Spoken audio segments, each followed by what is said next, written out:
السلام عليكم ورحمة الله وبركاته. هالka aad nagala socotaan waa warbaahinta Chase Media. barnaamijkan waxaan ku soo qaadan doonaa kurankii islaamka ee bilaabmay 25kii bisha 9aad 2025. maxaa ka soo qayb galay dadweyne meelaheebay ka kala yimaadeen maxaa laakiin ammaankooda sugayay. barnaamijkan aynu isku taagana horta waa barnaamijka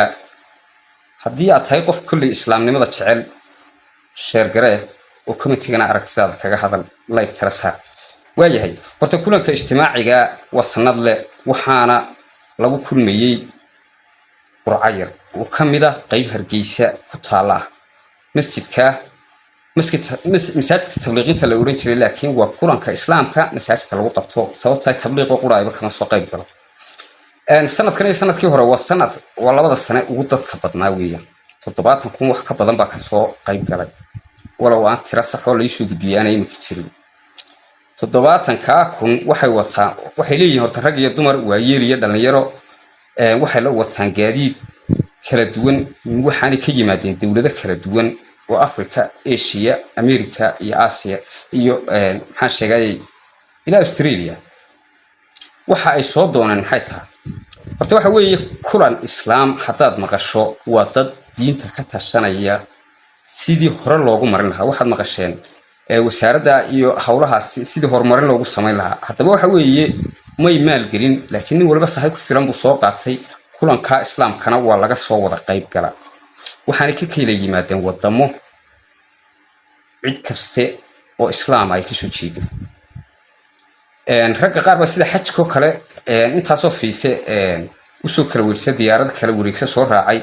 oo waxa weeye intay Dubai yimaadeen ka soo duulay kuwa dhowr bilood soo socday oo meel kala duwan soo maray way jireen. maxay u soo socdeen in ay kulanka islaamka ka qayb galaan. haddaba waxa weeye xarunta ugu weyn ee geeska Afrika ku taalo meel islaam inta ku ballamo diinta ugu tashado horta waa Hargeysa iskama noqon rag baa horumariyay oo tashaday oo ka shaqeeyay. maanta halkan aad ku arkayso 70 kun wax ka badan oo bini aadam ah oo aan qaar is-afgaranayn oo ajahanabiya oo madow iyo cadaan bale ayaa ku kulmay. miyaad ku aragtaan wax booliis oo kala hagaya wax ammaankooda sugaya wax sharciyada oo kale oo aan sharciga islaamka ahayn oo halkan la isugu yimi miyaad ku aragtaan waa maya. maanta waxaad aragteen meesha 28 baarlamaanka ay joogaan waxa ilaalisa intaasoo askara oo kadimada iyo cidda soo galaysa cidda baxaysa ilaalinaysa oo baaraysa.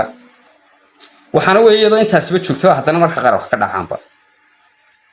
waxay ku tilmaamaysaa shareecada ama islaamnimadu inay tahay qaynuun dhammaystiran oo aan xadgudub lahayn. 70 kun oo qof oo gaadiidkoodii wataba halka ku kulmay military iyo booliis iyo sirdoon iyo nabad sugidtoona looma dirin traffic looma dirin mara baabuurta ay wataan 10 kun waa gaaraysa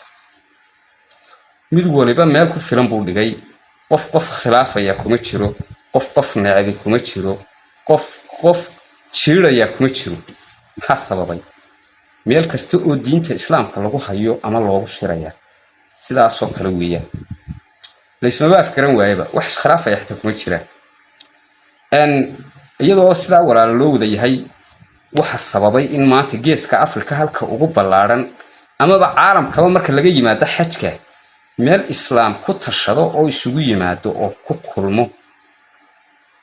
waxaan anigu u qabaa inay meeshii ugu weynay tahay. way jiraan imka caalamka masaajidda 70 kun markuu wada tukadaan laakiin 70 kun way soo salaad doontaan iyagu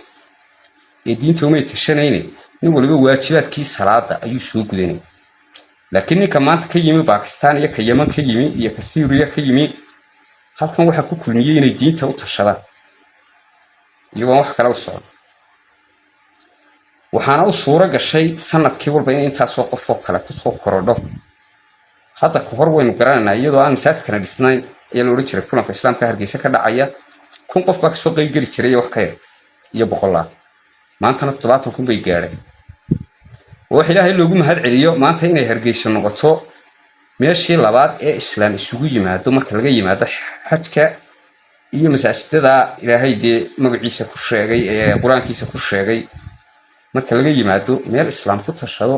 inay Hargeysa ugu weynaato waa wax ilaahay loogu mahad celiyo waxaan kaloo u mahad celinaynaa culimada dadaalka dheer gelisay ee halkan maanta soo gaarsiisay in islaamka daafaha dunida ku nool isugu yimaado biri iyo saa dambe iyo sanadka tobnaad ee soo socda maxay noqon kartaa wixii noolaada ragga qaar baa dee $4,000 ku soo gaadha halkan sida xajka oo kale oo ku bixiya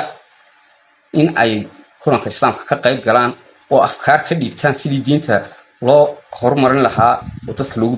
baraarujin lahaa waxaana uga mahad celinaynaa culimada ku dadaashay ee halkaas soo gaarsiisay in maanta ijtimaacu intaa la ekaado dhismayaal uu yeesho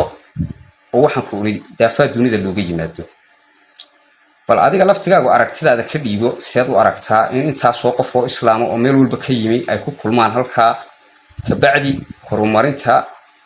nafta iyo diinta iyo in la isxasuusiyo aakhiro ay isugu yimaadaan sidaad u aragtaa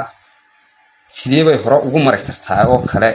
ma u malaynaysaa haddii 10 sano dambe sidan oo kale lagu sii wado laga shaqeeyo oo diinta si walba looga shaqeeyo